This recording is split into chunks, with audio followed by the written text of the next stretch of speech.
Welcome to the College Football Show. Oh, we got so much to talk about for week 2. The 5 things that you need to be paying attention to because we got a generational talent at quarterback, and it's not the one that you think. We got to talk about Sparky and what is really going on there because things I want to see. We got to talk about Illinois, my college football playoff pick. I'm going to reveal my top 25, the Wrighster top 25, which is the correct top 25 based upon the 3 most important criteria that any ranking should be based on: quality wins, schedule played, and dominance. And I am George Wrighster. Thank you for coming here. Make sure that you like, subscribe, get notifications, and tell a friend about the show because sharing is the best thing that you can do. And you know, former NFL player, college football analyst for CW and a whole bunch of other places, and right here on George Wrighster's college football show, The Unafraid Show.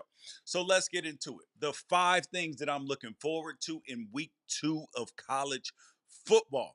The first thing up in the biggest game and the only ranked game this weekend, we got Bryce Underwood.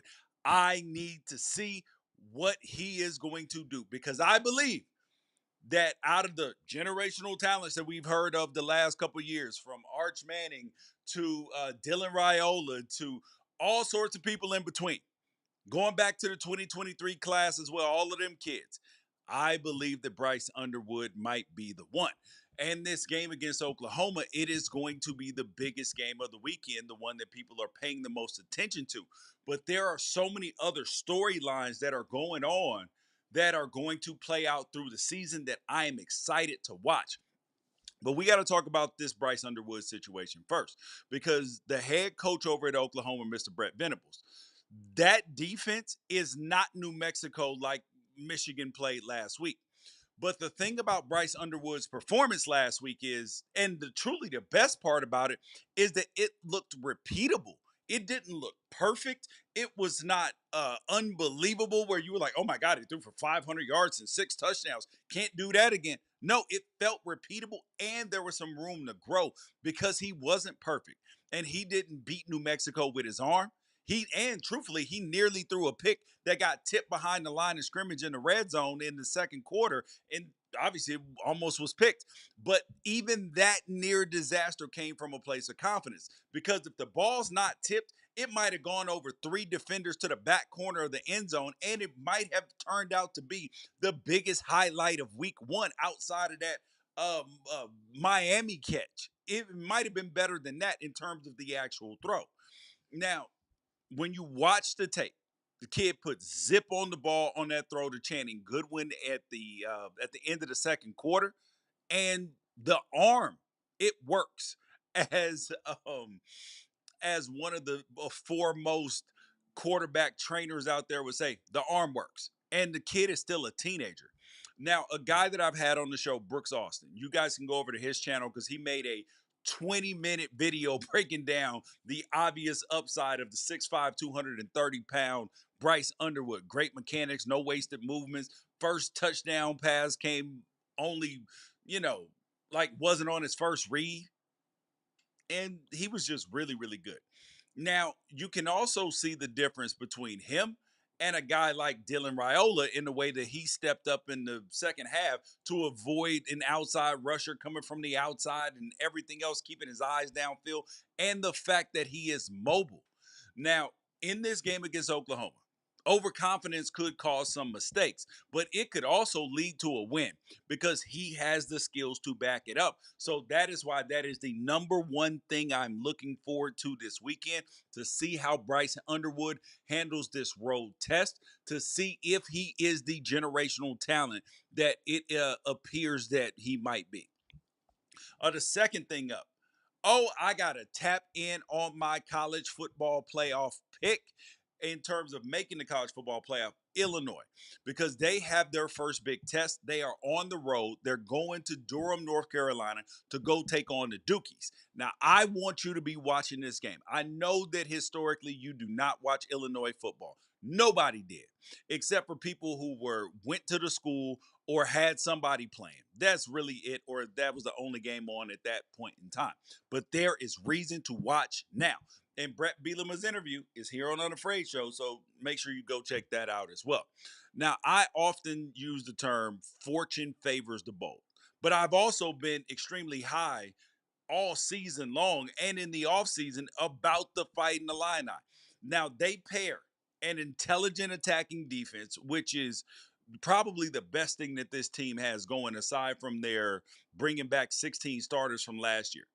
And their offense is methodical, beats up the clock, and they understand who they are. They're not one of these high flying offenses. This is an offense that is going to be steady, not turn the ball over, and that is going to be how they win absolutely enough football games, 10 wins to get to the college football playoff. So after I watched the Illinois take on Western Illinois, do you know how I feel about my college football preseason prediction for them to make the playoff? Oh, I feel great. I feel fantastic about it. And Illinois might not be the most explosive offense, but their quarterback, Luke Altmyer, he was doing something that he didn't do as much last year. He was out there taking shots, pushing the ball downfield, while also taking every bit of cushion that the defense gave him, just taking the layups.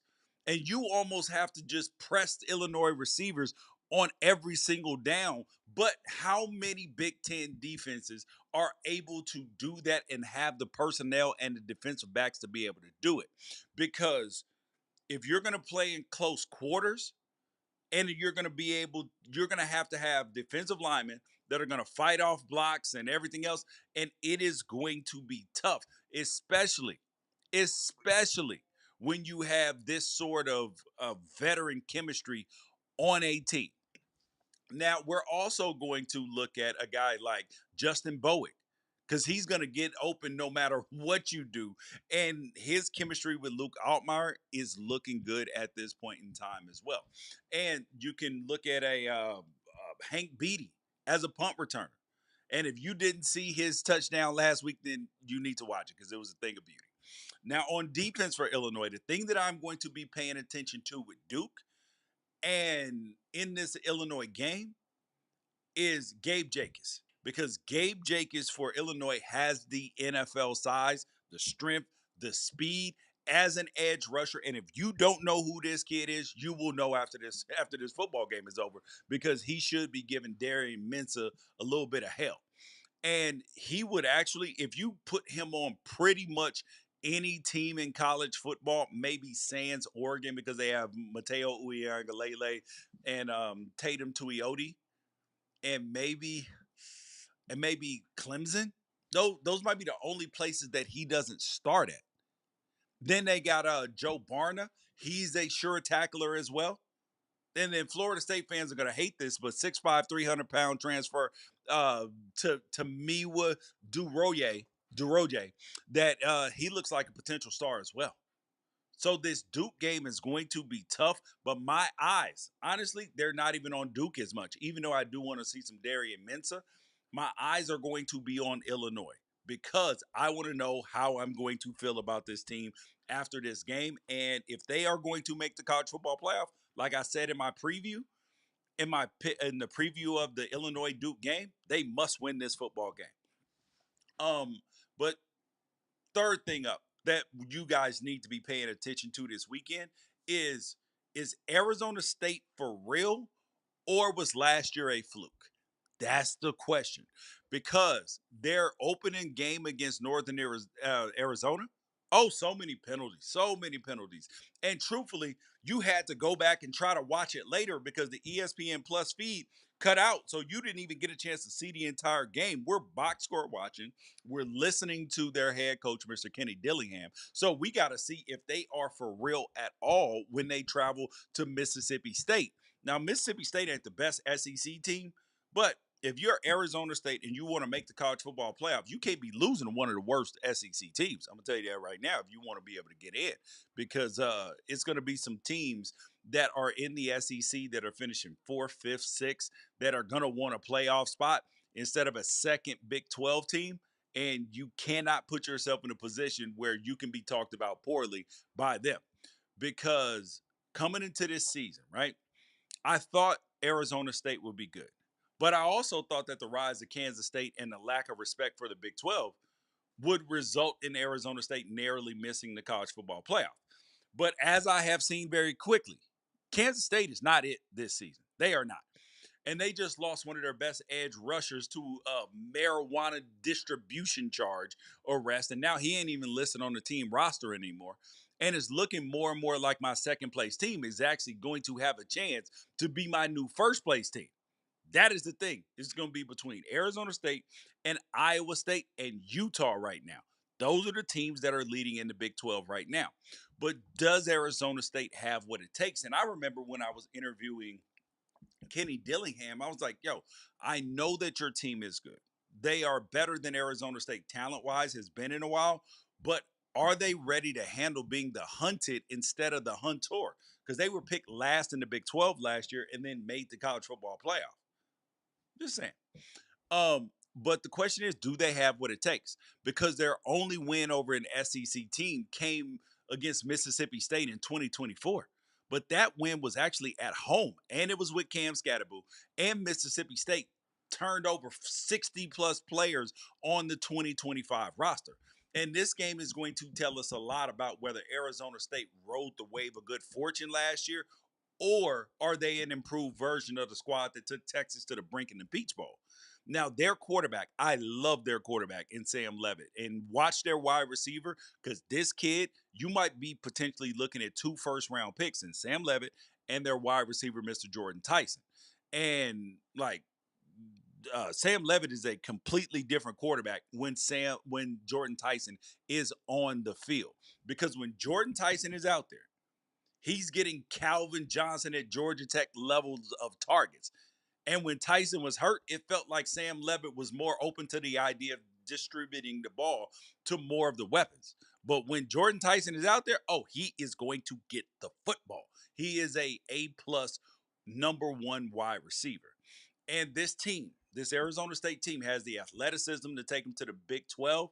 And then their running back, Raleek Brown, he put on some weight and he is fast. And now he looks like a multi-down back who can run between the tackles and not just one of them edge guys. That's what he looks like. And then you look at Kyson Brown.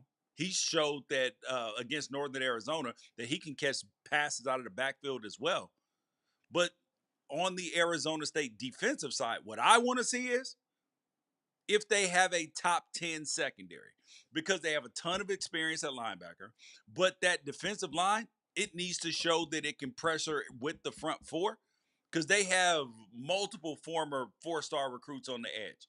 And if they can't get home, it doesn't matter how good Xavier Alford, Keith Abney, Ghost Rouser, don't matter how good they are in coverage. If you can't get home, it causes problems for your defense. Um, and they really have to show that they can do it, because in a little bit they're gonna be playing against that boy Devin Dampier out of Utah, and he is a problem to tackle. The fourth thing that you got to be looking out for this weekend in week 2 of college football is Lane Kiffin. Can Lane Kiffin get out of Lane Kiffin's way? Because he does so much crying and complaining, talking about other coaches, trolling other coaches in the offseason, during the season, that sometimes it feels like it that he's not the most focused man in the room. And sometimes his team has a game like Kentucky last year, and they lost another game as well, where it felt like they lost focus. And yesterday, news dropped that an E60 documentary called The Many Lives of Lane Kiffin is going to premiere on September 24th. So I'm excited about that because I'm a documentary junkie. And the documentary is going to explore the question of why controversy seems to follow Lane Kiffin wherever he goes. Well, duh, he starts it up. He tweets about it, trolling other coaches and all of that. So, of course, it does. He just likes it. That's his personality. That's just who he is. Now, there ain't no knock on that, but that's just the reality. But can you do that and keep your team focused all season when you're scatterbrained all over the place and you're asking a group of 17, well 16 when considering that their quarterback Simmons was 16 when he got there, but really like 17 to 24-year-olds to be single focused, and you ain't single focused. And I can save you time if you don't want to wait until September 4th, because you genuinely don't have an answer to that question about Lane Kiffin. But I do. Um, but the question is, think think about this. Think about this. He reminds me of the movie Jerry Maguire. Because do you remember when Ari Spears' character, who can't sit in silence and needs to have an opinion on every single thing in every single setting?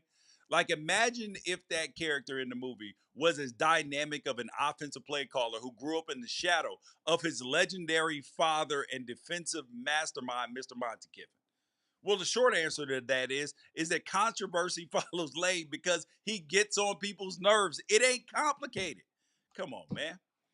Um, and you know what documentary I can't wait to see? Oh yeah, that E60 on Mike Gundy. Yeah, that's gonna be dropping any day now. That one's gonna be good. I will say though about Lane though, getting a documentary that paints you as a misunderstood genius. Oh, it's great.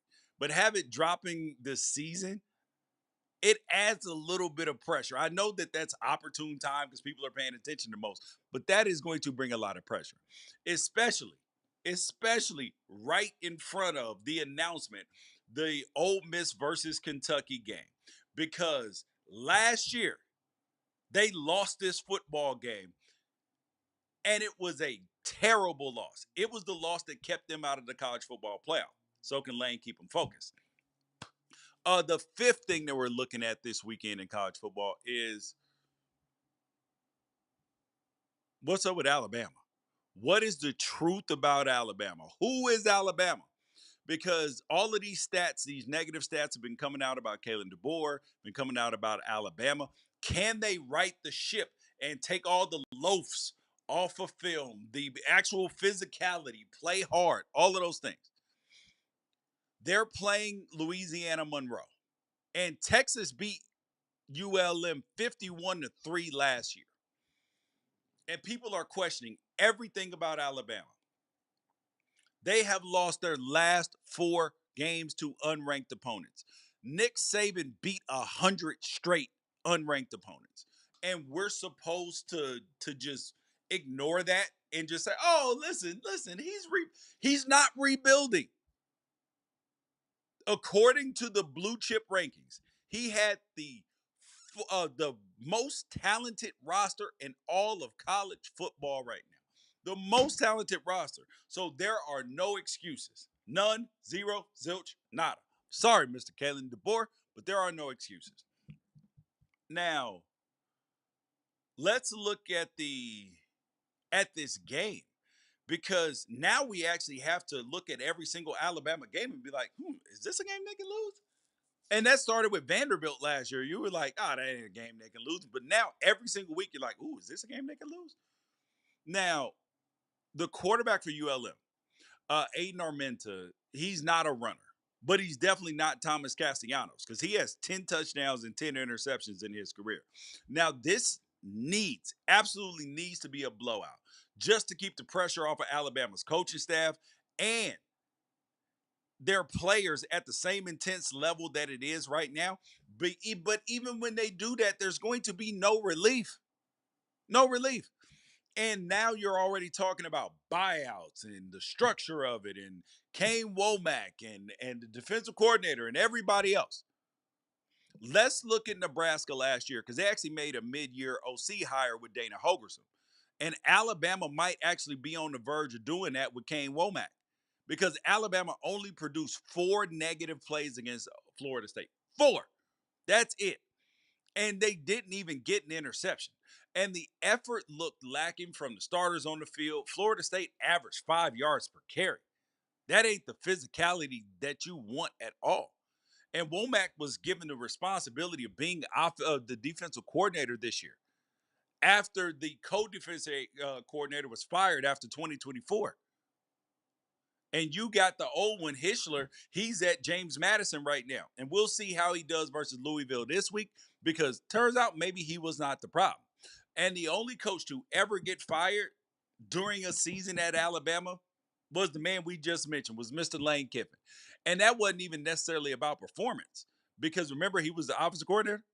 Remember? Now, Alabama's last 10 games, they are the worst stretch of anything since pre-Saban. And they're doing it with some of the with 89% of their roster being 4 and 5-star talent. How? And you might be like, well, the recruiting class turned out not to be that good. It doesn't matter. Does not matter. You still, even if some of them didn't hit, you still got one of the most talented rosters in all of college football. Still a top 10. But the defense, they really only look bad when the offense can't move the ball because we're focusing on the defense, but Alabama is averaging 15 points per game over its last 4 games. And you don't get paid the big bucks to average 15 unless your name is Bradley Beal. That's it. Now they better run ULM into the ground this week and then turn around and do it again in Wisconsin next week and then repeat it every week till eternity this season because that is the Alabama standard.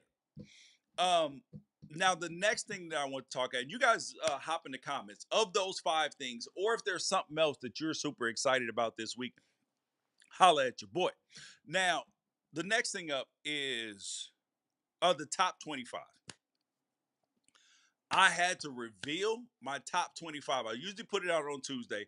And, I think we may start putting it out with the video on Tuesday, with the live on Tuesdays. But here we go.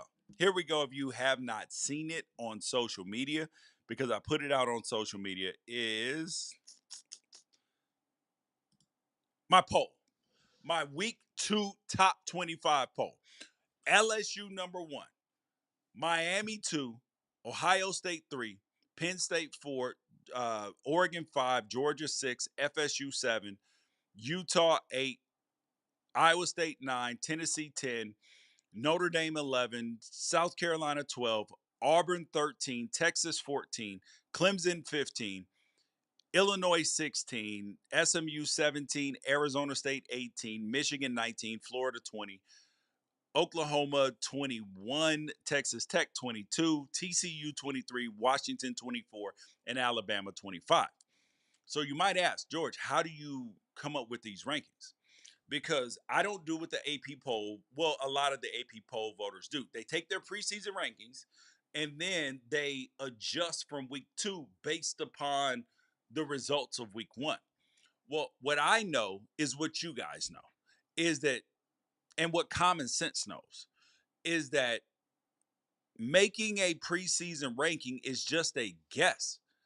So to then say that Texas beat, well, that Ohio State beat Texas, so they should automatically be number 1 because Texas was number 1 in the AP poll, that doesn't mean anything because neither one of those teams looked elite or like the best team in the country. Yeah, on that day. Now, granted, first week of the season, they'll be better. They're not the version of themselves that they're going to be.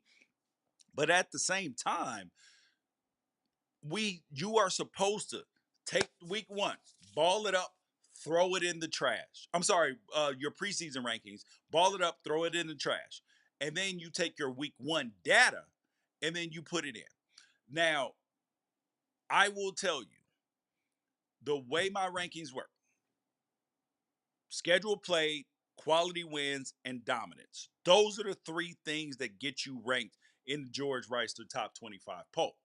Now, there was a 0% chance that Penn State, Oregon, Georgia, that any of those teams could end up number 1, or Oklahoma or anybody else, Michigan, anybody else could end up number 1 in the poll this week.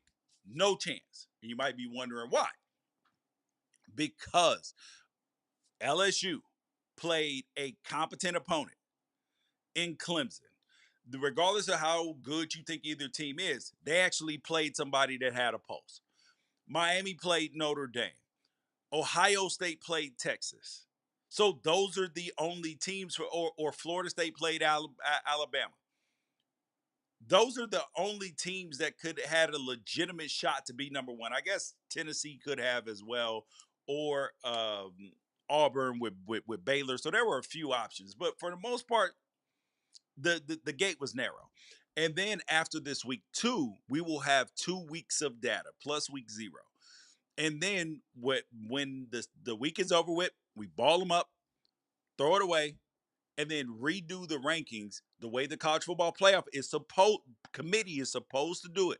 We're going to take in account week 0, week 1, week 2, and then make the rankings. So early in the season, there's a lot of shuffling and a lot of moving because the schedule played and quality wins is not going to match necessarily how good we think a team is. So there is no projection out about, oh yeah, this team is really good. I know they haven't played anybody yet, but they're still a top 5 team. No, you're not a top 5 team until you prove it. No matter how good your roster is, how great your coach is, what your recruiting budget is, none of it, because none of it matters. Historical data, which other stuff takes into account. I don't take historical data into it because what does history have to do with this season? Nothing. Nothing at all. Because look at last year. Did history have anything to do with Vanderbilt beating Alabama? No. Nothing at all. Did history say that Illinois could be a 10-win team? No. How about Syracuse being good again? Nope. Did history say that Florida State could go 2-10 last year? Nope. Not at all. So that's why I do not factor or care about history. It is only this season that matters. On the field, don't nobody care about your recruiting rankings once the game starts. All right. So yes. So with this top 25, I am excited. I love these teams. But then I thought about my college football playoff bracket. How do I feel about my college football playoff bracket now that we have some more data? So here is my preseason college football bracket. I had um oh, the teams that I had Penn State 1, still feel good about that in terms of them making the college football playoff. Forget the seeding so much. Texas number 2, getting a little bit shaky on that, but this first game is Ohio State, no big deal. Clemson at 3. The level of if DEFCON 1 is the highest and DEFCON 5 is the lowest, I'm at DEFCON 4 right now. They played a good team in LSU, and they had a lot of things schematically that they needed to clean up. So I actually believe that Clemson's actually in better shape than most people believe because their scheme was terrible versus LSU. Then I had Oregon 4, have Notre Dame 5, still feel good about both of those. LSU 6, feel very good about that. Kansas State 7, do not feel good about that. I'm letting you know that right now. Feel awful about that. Ohio State 8, feel great about that. Georgia 9, feel great about that still. Illinois 10, still feel good. South Carolina 11, still feel great about that. UNLV at 12, feel awful about that right now. I actually would throw them in the trash and replace them with Tulane right now. But UNLV is still 2-0. They got a shot. So we still good money right now, at least, for the temporary time being. But I believe they play UCLA this week. So if they beat UCLA, obviously that's going to be terrible for Deshaun Foster and UCLA, but it would be phenomenal for UNLV. So we'll see how that game goes as well when those teams play. But you guys, though, I'm George Wrighster. Make sure that you like, subscribe, get notifications, tell a friend about the show, and most importantly, share. And leave your comments. Leave your comments below. What are you most excited about for week 1 of college football? Oh, excuse me, week 2 of college football, and yeah, everything else. And of course, there's so much more content going up every single week. Make sure that you share. We're figuring out giveaways. We're figuring out all sorts of stuff. We're just happy to have you here. And thank you for being one of us. Peace out.